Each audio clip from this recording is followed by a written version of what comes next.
J'avais marqué le temps de mon départ d'Amiens.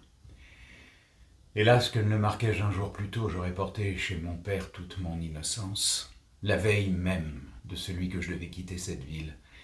Étant à me promener avec mon ami, qui s'appelait Tiberge, nous vîmes arriver le coche d'Arras et nous le suivîmes jusqu'à l'hôtellerie où ces voitures descendent. Nous n'avions pas d'autre motif que la curiosité. Il en sortit quelques femmes qui se retirèrent aussitôt, mais il en resta une, fort jeune, qui s'arrêta seule dans la cour, pendant qu'un homme d'un âge avancé, qui paraissait lui servir de conducteur, s'empressait de faire tirer son équipage des paniers.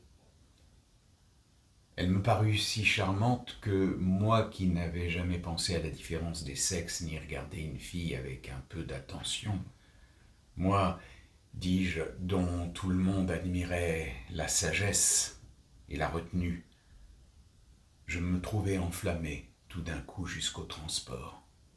J'avais le défaut d'être excessivement timide et facile à déconcerter, mais loin d'être arrêté alors par cette faiblesse, je m'avançai vers la maîtresse de mon cœur. Quoiqu'elle fût encore moins âgée que moi, elle reçut mes politesses sans paraître embarrassée. Je lui demandai ce qui l'amenait à Amiens et si elle y avait quelques personnes de connaissance. Elle me répondit ingénument qu'elle y était envoyée par ses parents pour être religieuse.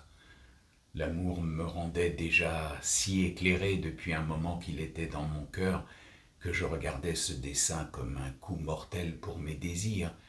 Je lui parlais d'une manière qui lui fit comprendre mes sentiments, car elle était bien plus expérimentée que moi. C'était malgré elle qu'on l'envoyait au couvent pour arrêter sans doute son penchant au plaisir, qui s'était déjà déclaré, et qui a causé dans la suite tous ces malheurs et les miens.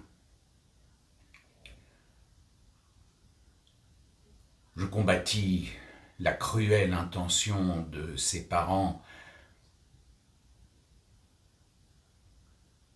par toutes les raisons que mon amour naissant et mon éloquence scolastique purent me suggérer. Elle n'affecta ni rigueur ni dédain. Elle me dit, après un moment de silence, qu'elle ne prévoyait que trop qu'elle allait être malheureuse, mais que c'était apparemment la volonté du ciel, puisqu'il ne lui laissait nul moyen de l'éviter. La douceur de ses regards, un air charmant de tristesse en prononçant ces paroles, ou plutôt l'ascendant de ma destinée qui m'entraînait à ma perte, ne me permirent pas de balancer un moment sur ma réponse. Je l'assurai que si elle voulait faire quelques fonds sur mon honneur et sur la tendresse infinie que j'éprouvais pour elle, j'emploierais ma vie pour la délivrer de la tyrannie de ses parents et pour la rendre heureuse. Je me suis étonné 1000 fois en y réfléchissant d'où me venait alors tant de hardiesse et de facilité à m'exprimer.